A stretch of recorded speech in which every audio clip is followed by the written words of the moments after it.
Blog Talk Radio.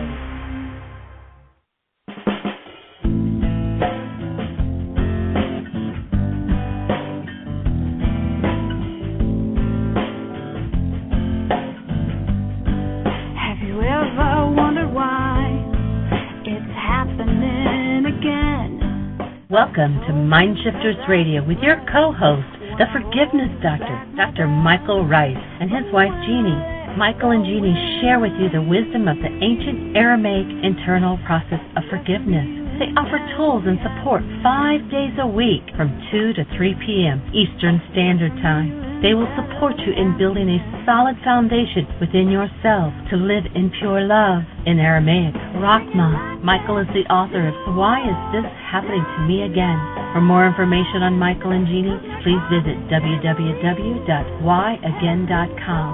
And now your co-hosts, the Forgiveness Doctor, Dr. Michael and Jeanie Ryce. And the truth that is rooted within me. Hi, and welcome to our show. This is day number 46 of our memorial celebration. Welcome to MindShifters Radio with the Forgiveness Doctor, Dr. Michael Ryce. Our call-in number is 646-200-4169. Give us a call. We'd love to hear from you. Good afternoon, Michael. Good afternoon. Good afternoon to all that are in the afternoon time zones and those that are in the morning time zones. Good morning. Dr. Tim, how are you this morning? Doing very well, thank you. Awesome.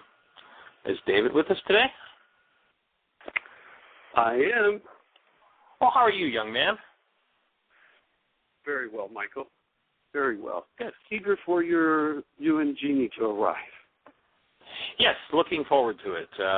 We ended up deciding to get the van packed and spend the rest of the morning here in Kansas City instead of getting stuck somewhere where we couldn't get access. So as soon as we finish the show, we're hopping in the van and heading from Kansas City to Springfield.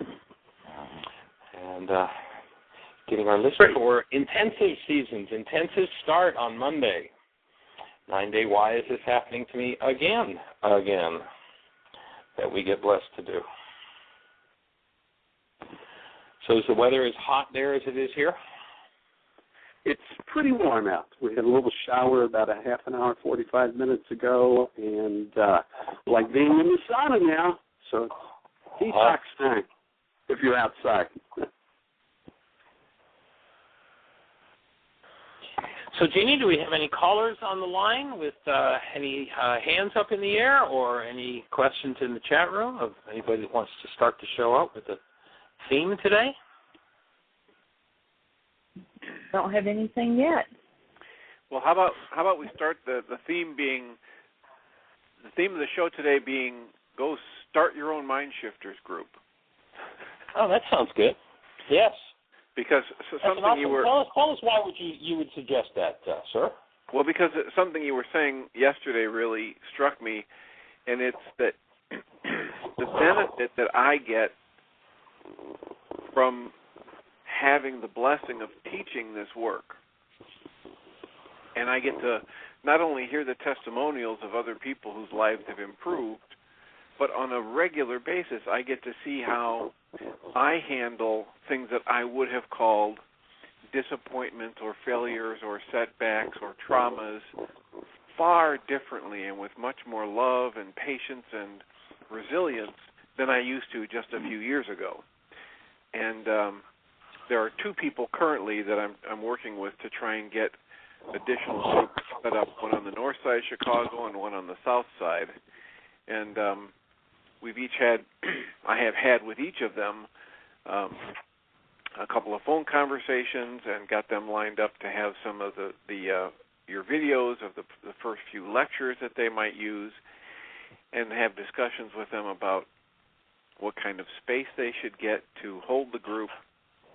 And it just struck me again when you mentioned it yesterday that the real blessing that is bestowed upon me when I'm teaching this work and how it's accelerating my healing process and improving the quality of my life. So that's how does it improve the quality of your life? Well, as I said, just the way I handle things that I would have labeled as setbacks or failures or traumas, even just a few years ago, I spend much less time in irritability and anger and frustration, and much more time feeling calm and loving, and I get comments from people that have known me. As a matter of fact, there was a woman that hadn't seen me in a number of years, and she responded to a couple email messages I sent, and she said, "It's clear that you've progressed dramatically since the last time I came to see you in therapy. It's clear by your writing that you have a whole different approach. It's much more gentle. It's much more loving." And this was in just a couple simple notes back and forth. So it's noticeable. People that know me see it, and I witness it as more calm, more loving, and more flexible, more able to deal with things that I would have normally labeled as a failure or a trauma or a setback. And I don't even label them that way anymore. You mean it all becomes an opportunity to learn forgiveness? What an awesome thought. It does indeed. Most definitely.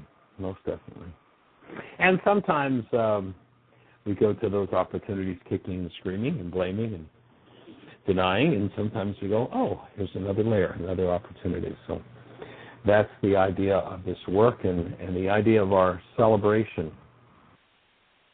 of Memorial Day is that of being willing to face one thing today that you're willing to actually take responsibility for, let go of the blame game, and forgive, remove from yourself in the way of some form of hostility, fear, or negative reaction to what happens in the world, and stepping up to the plate with forgiveness. And if you're new to the show and you're not familiar with the forgiveness dynamic that we're talking about, the word forgive in Aramaic does not mean I let you off the hook because of what's happening in me. It's the tool with which I address what's happening in me and change it.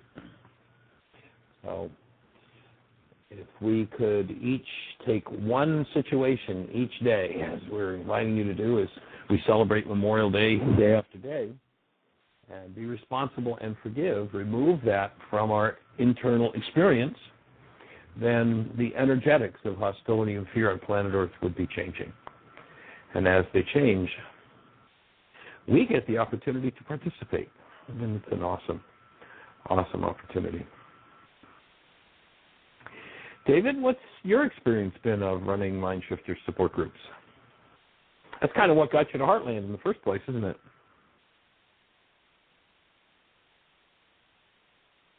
Hello, David.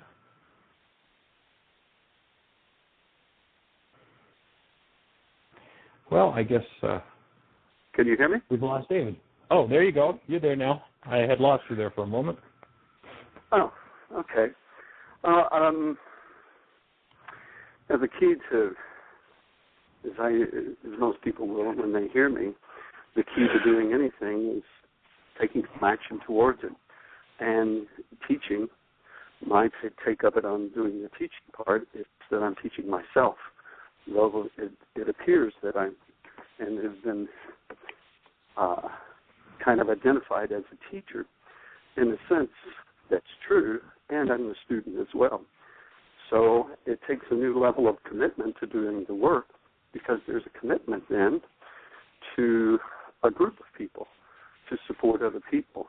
And to me, what's representative of being of service is that when I'm coming from the place that this is something that I'm doing for myself and for others as a connectiveness, then it accelerates the growth of it.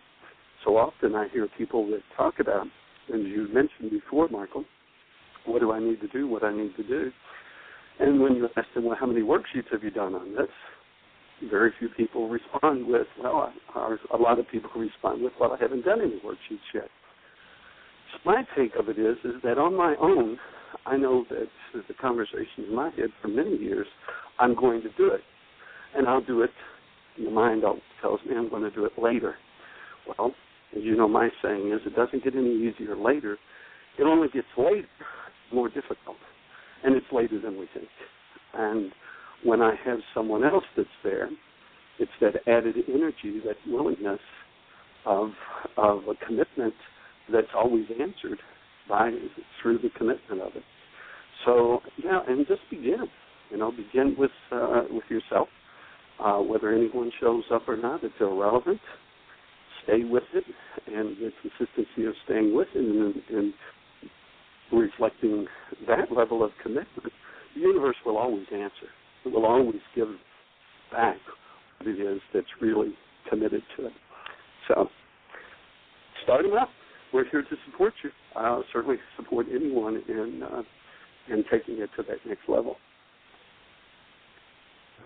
And as you think about a human life, and we often repeat the idea because, of course, when new folks come on the show, they may not know exactly what we're referring to when we talk about a human life. But if you hold a newborn child, you know exactly what a human life is. It is the awesome presence of love that transforms absolutely everything. It is the stuff we're made of. We are not random accidents in the universe. And this awesome ability that each of us has to create what happens in our lives and to participate in so many different ways in what's happening in the world is not only an awesome opportunity, but an awesome responsibility. There's no random accident to it. Of course, there are those in the world that would try to tell us that, well, it has no purpose. It just happened. It's just kind of this accident in the universe that came out of the slime. And that's like thinking that a meteor could crash into a junkyard and come out of the other side a functioning 747 jet. You, because of your true nature, have the power to live in being. You have the power to transform lives by your presence.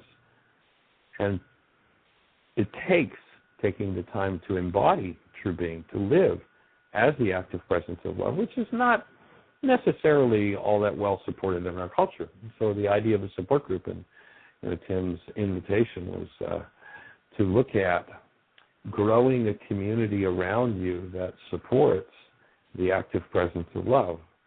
Now, it isn't always the easiest thing because as you do that, there will be those who really aren't too interested in living as the active presence of love. They might give it lip service, but they would rather condemn someone who's moving in that direction and carry on with the same old game. And so the idea of a support group is to keep moving in that direction and to engage and to look at everything that is less than love and move forward in that state of love. I add that what I was hearing you say that usually my experience with myself was always waiting for someone else to do it. I was waiting for significant things, insight, and what I've discovered through my experience that only comes after I've taken it. That when I've made the commitment and I move towards it, it's automatically towards me. And so it's the sense of doing it, commitment, and the driving force of all of it. To me, like I made a commitment to do this, and so I'm keeping my commitment. And from that, it'll up everything because I then begin to trust myself, I trust the universe, and I trust what to do, that I complete it. And when I do that, will be successful. I think that's our true nature. So many things that in me that keeps fear unquote of pushing. And it's David, just a you're trap. breaking up, David. It's hard to understand you. Okay, well, I'll find another. Okay. So Jeanie has put a section on the website for those who might want to start a support group. Jeanie, would you talk a little bit about how to start a support group and someone's own community? Well, the place on the website is over in the right column. Go down through the menu, and it's titled Support Group. And when you click on it, or Support Group Information, and when you click on that, then there's several things under there. We list every location that we know of. I'm sure there's support groups happening that we've not been given the information, but we have a list by state of where support groups are happening. So if you want to start one, please send us the information of where you meet, what days, and what times. That way when people travel around, that they can find support groups wherever they are. Then there's the next item down is general guidelines and suggestions for starting a support group. And it's, there's no set rules or anything. This is just kind of based on, I started a support group several years ago and did it for over a year before I went on the road with Michael. And that group continued for several years. We just heard last week that it kind of ceased. But based on experiences that I had in starting the support group, it's just kind of some guidelines and suggestions for getting one started. Then there's things like stuck points to help you see where I have seen people get stuck doing worksheets and how to move them past those stuck points. And so that's out there. We have suggestions to the facilitators what to do when issues arise. And we have a link to Dr. Tim's group. He has a blog that's called Connected, Congruent, and Flowing, and it's a MindShifters Support Group blog. And so we have a link for that. And he has some awesome advice. There's been several people that I have sent in his direction to talk to about starting one. There's suggestions for teaching different worksheets, suggestions about conducting a breath workshop, and just letters from active support groups, questions, frequently asked questions. There's just a lot of information out there. Different groups do differently. The way that I did it was I had 2 hours every week. In the first hour, I would show one half of a DVD. And then the second half, we would do worksheets together. We would discuss what we saw, things like that. Then the next week, we watched the second half of that DVD and did the same thing. Every week, we did worksheets together. And it's always was kind of funny because whatever I had chosen to be the topic that I was going to teach that next week, I would actually experience it during the week. So I could go in and even as the facilitator say, okay, this is what happened to me this week. And the group would then support me in working through things. And it's sort of like that African proverb that we use a lot that says, if you want to go quickly, go alone. If you want to go far, go together. And so building that community, like you said, around you to help you in your process, even though you're the facilitator to try to keep it on track, it's for you as much as it is for the people that attend it. Awesome. So people can just go to the website and download all those documents and read them over and have a really good sense of what getting a support group going looks like. And if you have any questions about that, our phone number, our call-in number is 646-200-4169. We'd love to hear your questions around any aspect of the work and or how can we support you in starting a support group, getting people together who do worksheets together and who start to move things in the direction of healing in their lives or take the next step in the direction of healing. And doing it with a very powerful community to move there and shift.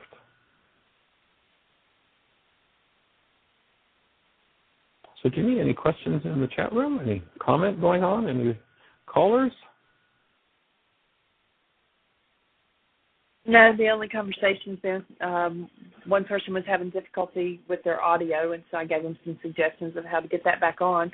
And, Joe, when you just now said you were losing audio, if it was when David was talking, it was cutting in and out. So I hope that you're able to hear it now. You were having, I know, a lot of difficulty there at the beginning, but that's basically all the conversation that's going on right now. Cool. Fabulous. Well, the forgiveness tool is on the website as well. The Aramaic idea of forgiveness is about how you change internal dynamics. Forgiveness is applied to what's going on inside yourself. It's not applied to someone else. It's not applied to yourself. It's not about letting yourself or someone else off the hook. It's a tool with which you go inside yourself and collapse the mind's ability to produce realities based in hostility and fear. And that forgiveness tool is at www.whyagain.com. On the right-hand side, you'll see a link that says Download Worksheets. First 3 links.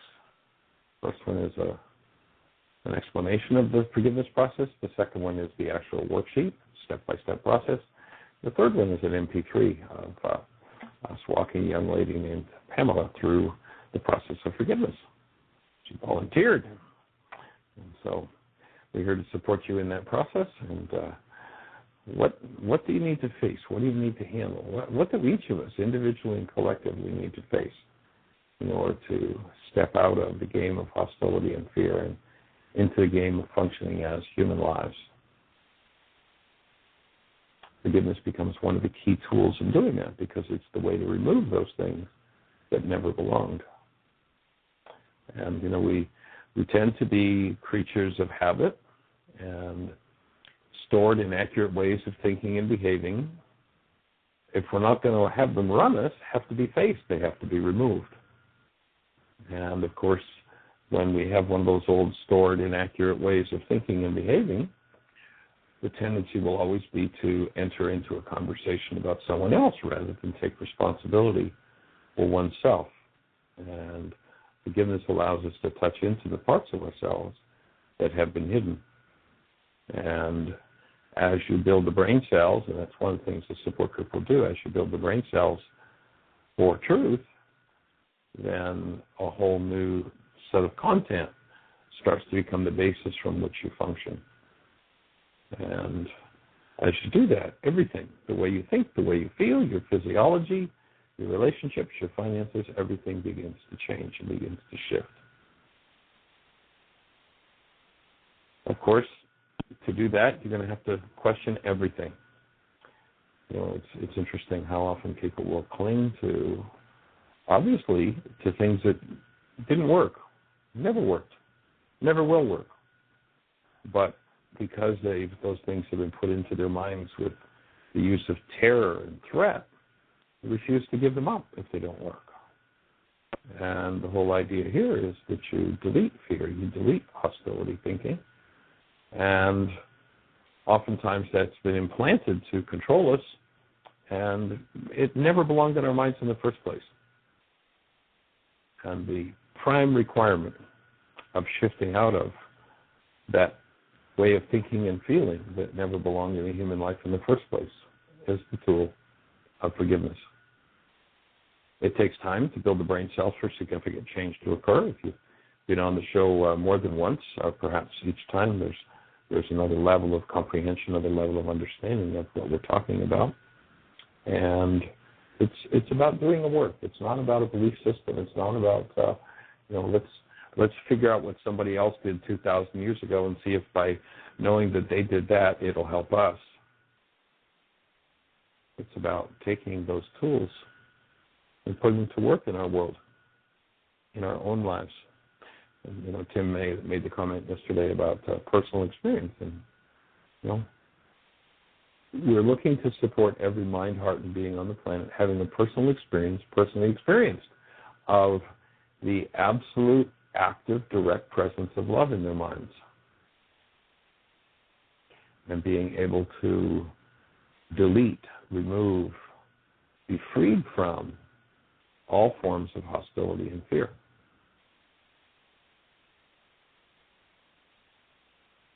What would life be like if you had no reason whatsoever to complain, to put down, to criticize, to condemn,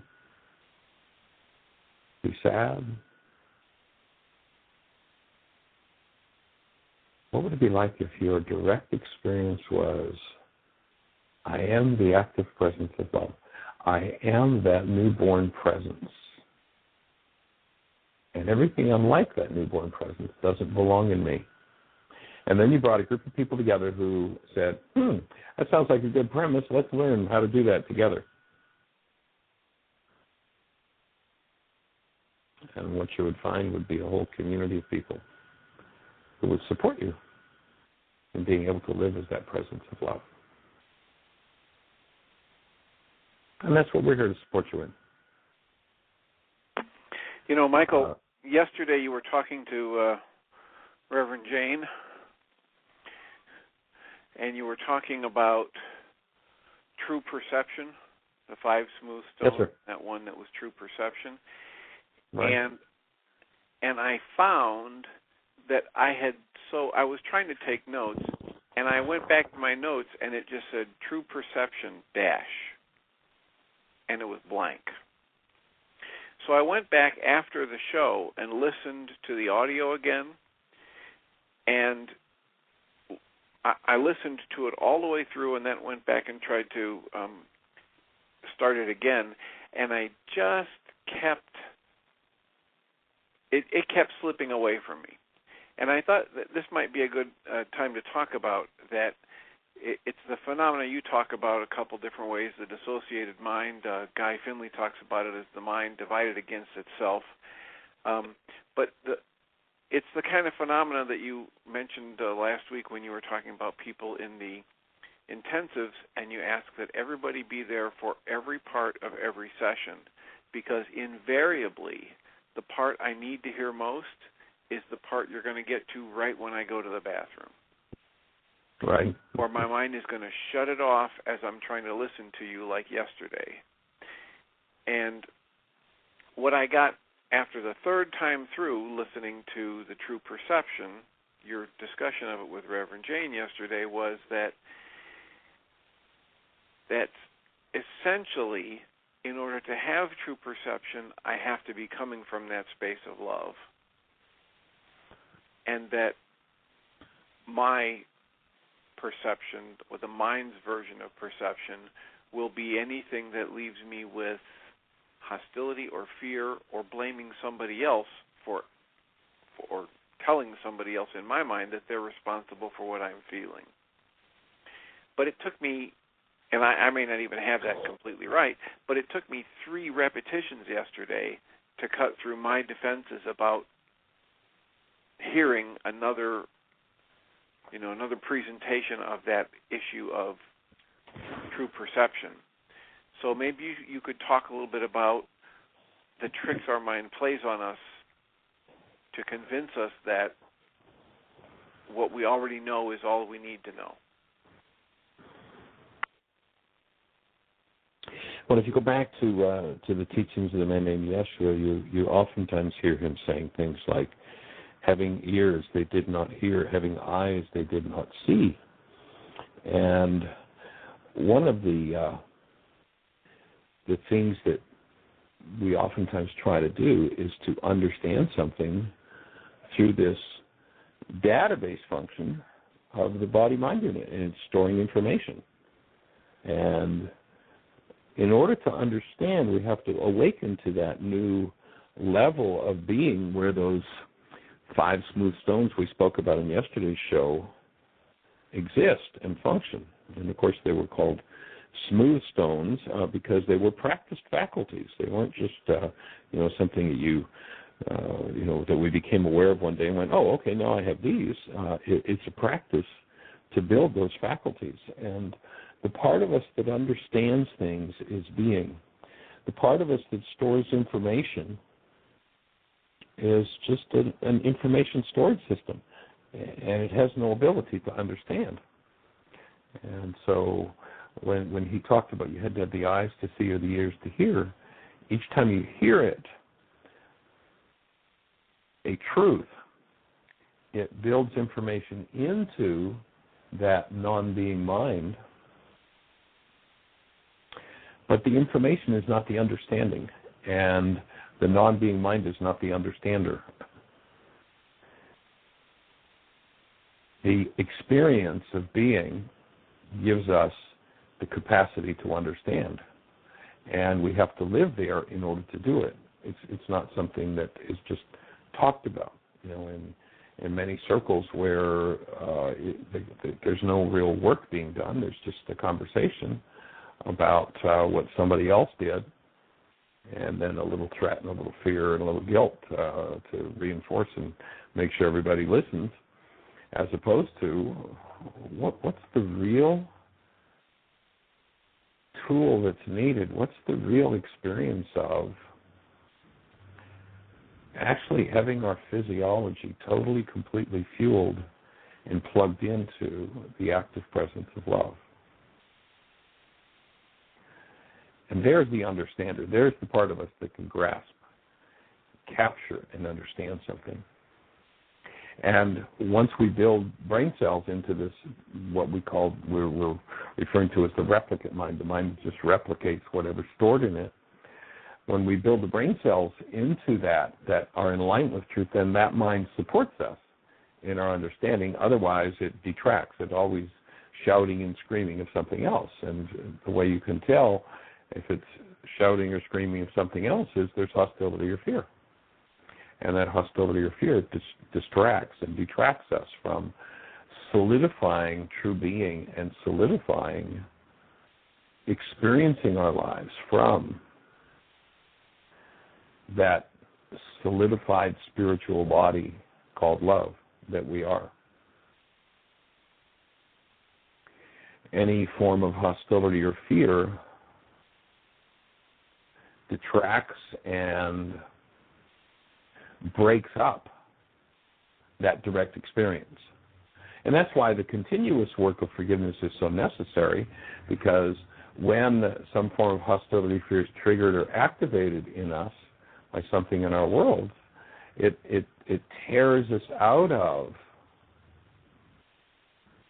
the spiritual body, the created spiritual essence that we are, that newborn essence that we were all designed to be and to function out of. The world tends to rip us off for it. And the work of inner healing has been systemized into dogmatic religious systems without including the actual work of healing, or turning the work of healing into something that it was never intended to be. For instance, around this key idea of forgiveness that we're looking to restore is you'll see in most systems in the world, and it's so interesting traveling around the country and around the globe and talking to and working with people, how long it takes for them to get that. Forgiveness isn't about, I'm going to let you off the hook. And people have to hear it and hear it and hear it and hear it and hear it. And still, because they've been told for so long and it's been so deeply rooted that it's about letting somebody else off the hook, that they'll still come back with, yeah, well, I already forgave them. Well, if you've forgiven somebody, if you've forgiven yourself, then you're not doing forgiveness work. Because forgiveness work is the tool you apply to your own hostility or fear, to delete and remove that hostility or fear. And if one functions out of hostility or fear, then the experience that the founder of whatever it is you're studying said you needed to have isn't present. It isn't there. And if a particular teaching produces fear instead of love, then it's time to remove that dogma, that doctrine, that which is based in fear and hostility. You apply forgiveness to that to remove it from brain cells, to remove it from the mind. And we get the opportunity to create something quite different. And if you have any questions about that idea, we'd love to hear from you. Our phone number is 646-200-4169. Why don't you pick up the phone and call us? What question can we answer for you? What question can we entertain that we might all learn something from? Jeanie, do we have any conversation in the chat room to be aware of, or anybody on the line with a question? No, nothing happening. Just listening.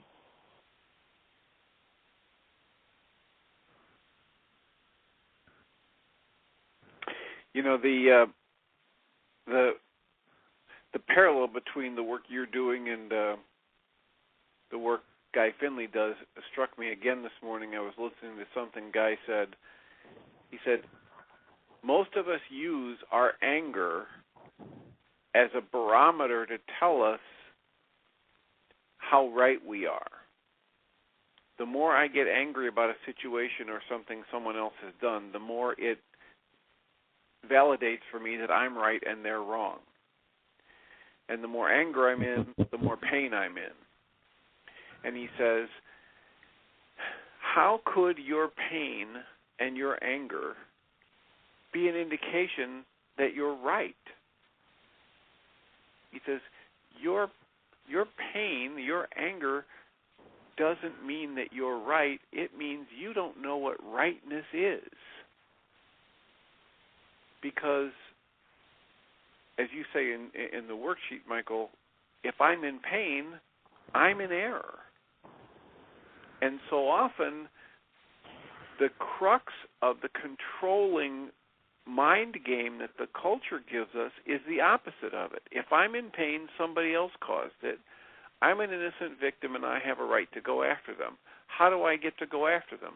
I have to enlist someone from the outside in the system, and now I'm a victim, and I have to go pay somebody or lean on somebody else or ask them how to do it. So it puts me in the victim role, and it puts me under the authority of others at several different levels, whereas if I recognize if I'm in pain, I'm in error, it puts me in the authority of changing what I'm doing to actually relieve my own pain. So that's another thing I really like about this work, is that even though it gives me responsibility, it gives me the authority to change it. Yeah, it gives you resolution. It's powerful to be able to resolve those things that in so many family systems are just not resolvable. They just go on and on and on. It's definitely a major one. There's a cute story that Guy tells I referred to a few weeks ago, and I thought it was just very cool, where he talks about this fellow who's going on a trip and stops by to see a friend who started a new business making wooden chairs. Wooden chairs, yeah, he's making chairs, and he's just put up his new sign, and he's making these chairs, and he says, well, good luck in your business, and I'm off. I'll be back in a few months. And so 6 months later, the guy comes back, and his friend's sign of building new chairs is gone, and there's a new sign on his building. And he says, gee, what's this? You've advanced in your business. You're not building chairs anymore. You're building all kinds of wood furniture. And the guy says, yeah. He says, I just started this new business just the other day. And he said, well, what happened to the chair business? He said, well, I just discovered that I didn't have any skill at building chairs. I didn't have any skills at doing things with wood like that. And his friend kind of looks at him and flabbergasted. He says, well, how come you're building furniture? He said, well, I just thought I'd start over and hope things would be different this time. And we watch people who move from relationship to relationship to relationship and never bothering to acquire the skills or the tools, or when the stress is up and the chips are down, go back to the old skills and the old tools and wish things would be different. Carrying a bag of garbage into a relationship and hoping that this new relationship will make things inside of one different. And the thing that makes things inside of one different is the work that one does inside of oneself. And ultimately, as we do that, the reflections that happen in our relationships start to shift and change. And to the degree that they're shifting and changing, we'll get to heal. And as you hit new levels of vitality, then you get to go to new depths of those spaces to clear those things out. And it's a pretty amazing process to do that.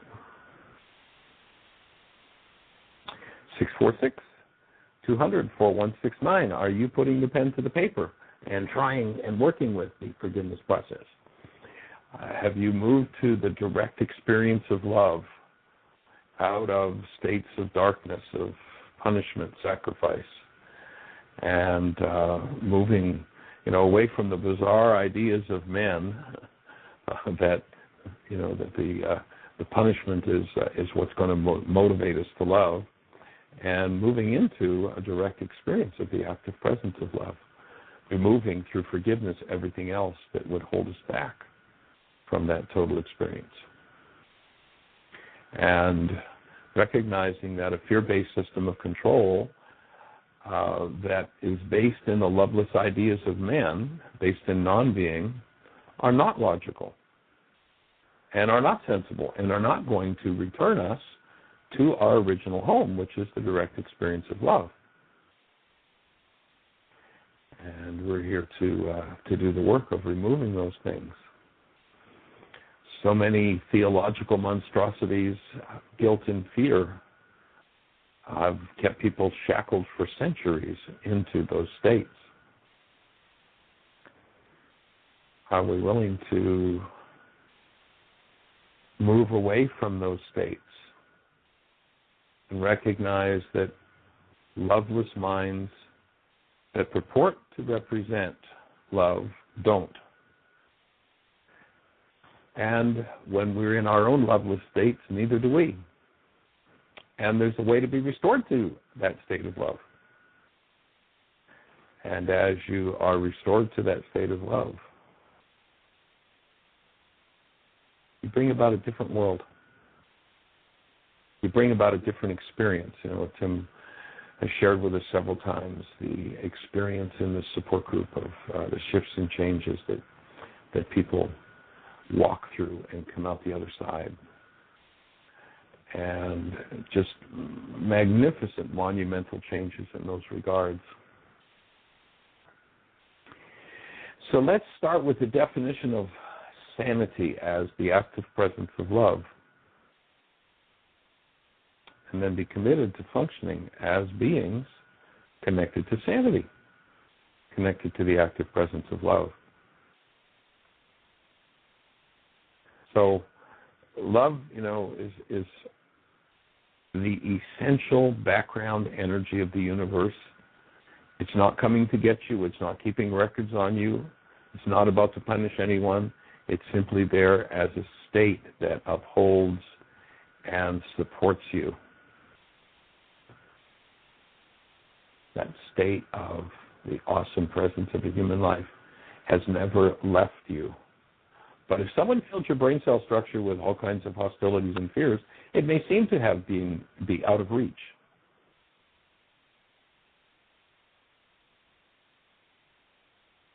As you step into and do your work and remove those states that don't belong, then you come back to functioning out of your true human essence. Michael, the true presence of love. If there's no one on the phone with a comment or a question, I'd like to ask about something you were talking about last week, maybe the week before, with Sam. We were asking Sam about her experience, and she described how she's rolling through problems and traumas that used to really derail her and cause all kinds of problems in her life, and she's stopping and doing some breathing and shedding some tears or doing a few worksheets and moving right on. And you mentioned something about living at process point. Could you explain what you mean by that? Sure. Yes, to get to the point where, in the ancient teachings they talked about the veil of the temple must be rent in twain. Now that's been interpreted as, some kind of a purple curtain in a church somewhere. But the veil of the temple that they were speaking about, rent in twain, tearing in two, was the barrier between the subconscious and the unconscious mind.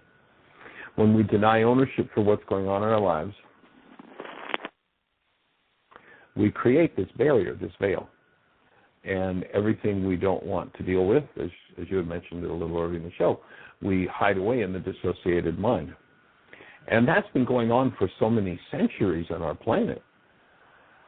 You look back and you just read a little bit of even religious history, and you look at the atrocities that people did, that the so-called greatest preachers did to other preachers in the name of the love of God, and it's just, it's amazing. So we all have a store of those hostilities and fears. And what I've observed in my own process and in the process of others is that there comes a point where you've started to create a habit of doing your work and reaching such a level of aliveness and vitality that you live with that veil open. And it opens wider and wider, which means that things come up faster and faster.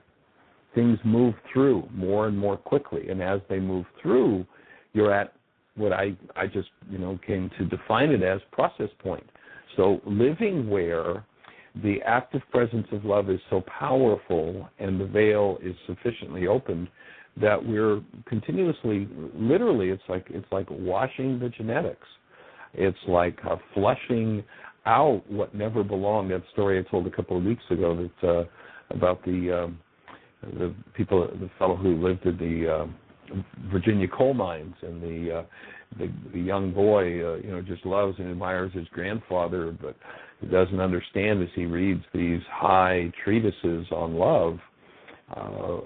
Doesn't understand as the young boy tries to read it. He's like, I don't get it, Grandpa. I don't understand. Why do you spend all these hours? I've watched you all these years, and every day you're reading this material, but I've tried to read it and I don't understand it. And the old man reaches over and he dumps the last of the coal out of a wicker coal basket and into the fire to keep things warm. He says, son, take this down to the river and fill it with water and bring the water back to me. And make a long story short, of course, the boy tries to do this 3 or 4 times with a wicker basket, and the wicker basket, by the time he gets back, of course, it's empty. And so the boy exclaims to the grandfather, this is just, it's useless. I could never get back here fast enough. It just doesn't accomplish anything. And the old man says, yeah, but take a look at the wicker basket. And the boy for the first time realizes that all these trips to the river and taking these volumes of water that would, of course, leak out by the time he got back to the house, left the wicker basket that was filled with coal dust and dirt clean as a whistle. Living in the state where we're willing to be in process continuously, opening to a level of vitality that empowers us to live in that process point, has us, cleaning that basket 24/7, 365, awake or asleep. And the basket, of course, is our genetics. It's our whole genetic history. When you recognize this body-mind unit is a device that stores everything that comes to it, every frequency, every thought, every feeling, every reality stored holographically in every cell. We're kind of like the wicker basket and filled with coal dust. And when we're like the wicker basket filled with coal dust and we hear a new high truth, it calls to us when we go, there's something to that, yes, but we can't hold it. It just flows through us. Like you were talking about at the beginning of the show, you listened to that piece on true perception 3 times, and it's like it just falls through. It's because there are too many, we might say, anti-brain cells to contain that. But as you engage it, it's flushing out the dust and the dirt. And then we have the capacity to hold the truth of that which we're reaching to understand. So this body-mind unit, this whole genetic history, literally we've got the thoughts, the feelings, the realities of every generation that has gone before us, stored holographically in every cell. And by engaging in truth, by engaging in a continuous study, when we do an intensive, it's really awesome to watch the energetical level that people get to, and that's one of the ideas of the intensive, is to get to process point where the veil opens and there's enough support in the space and enough people who are really, truly about doing their work that we may not even know what it is we're processing, but we're flushing, cleansing, clearing continuously. And so it's actually been a couple of decades ago that I started to recognize that point, which I dubbed process point.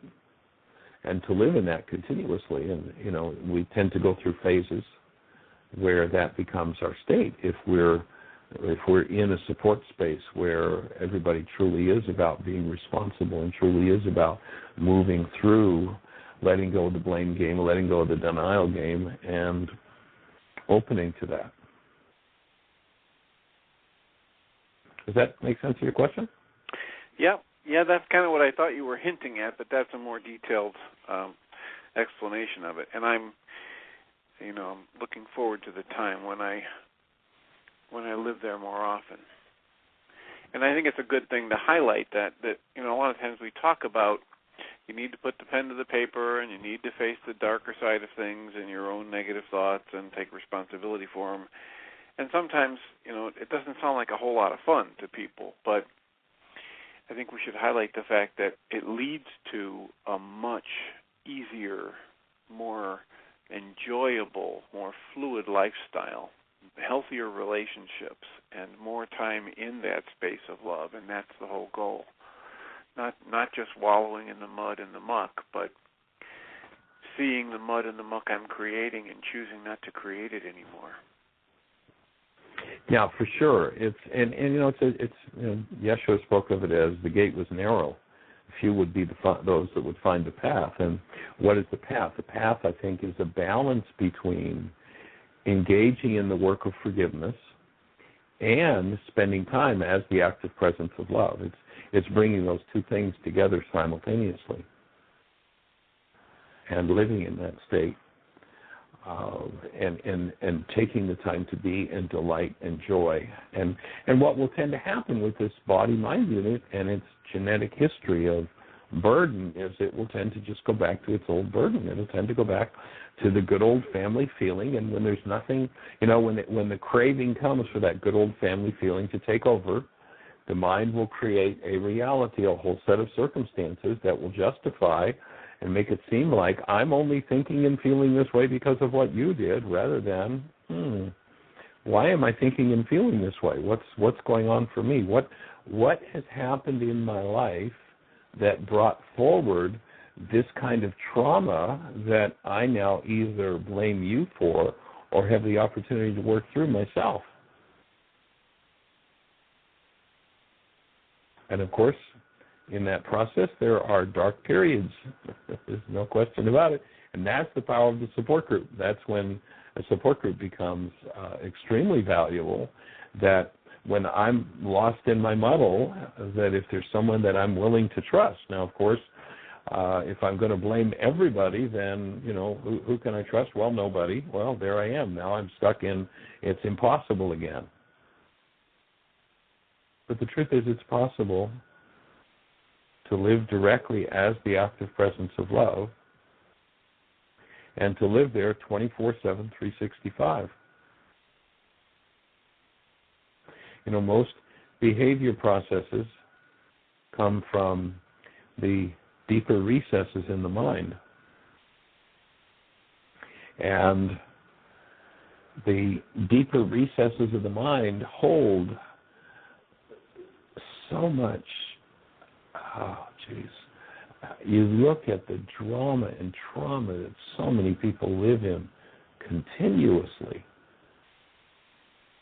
The hate, the rage, the fear, the pain, the blame, the guilt, the shame, the fear, the condemnation. And of course, the game of that mind is to pass it on to somebody else rather than go, oh, here I am in it.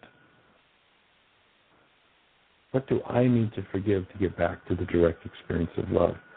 Right here, right now.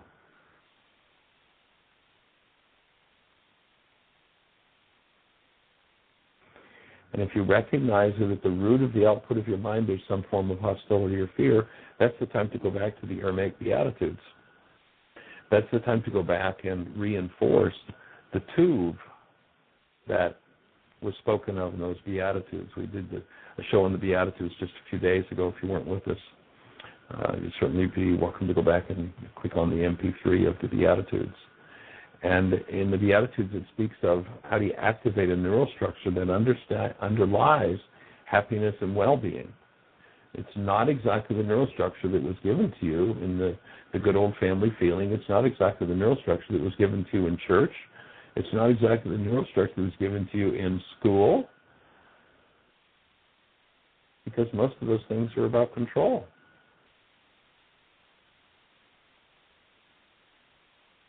But the neural structure was put into us from the very beginning by the Creator. And our work together is to recapture the activity of that neural structure in us by living differently than what the world would teach. Our phone number, we've got a few minutes left, probably time for one call, is 646-200-4169. Are you doing worksheets? Are you putting the pen to the paper? What's your question on the worksheet? Call us, ask your question. Now, the ancient teaching said, know the truth and the truth will set you free, but often people would rather remain in bondage.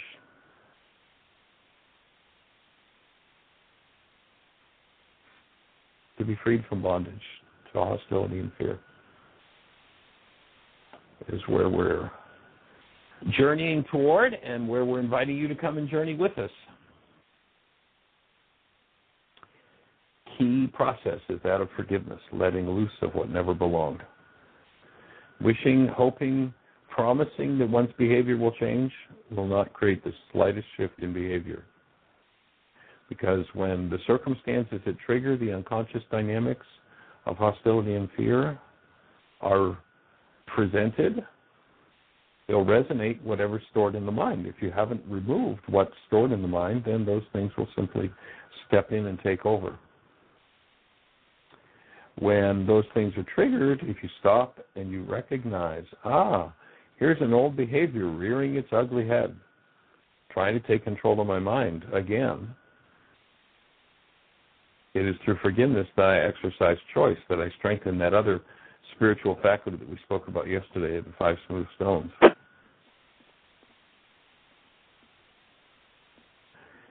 Confusion is one of the non-being mind's first lines of defense. When you step into being, when you reclaim your actual human life, confusion starts to fall apart and disappear.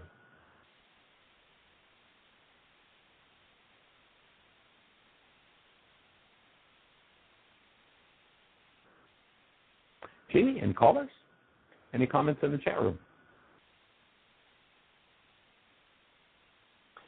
No, everybody's just sitting quietly. No hands up, nobody's talking. Come on, you guys, make some noise.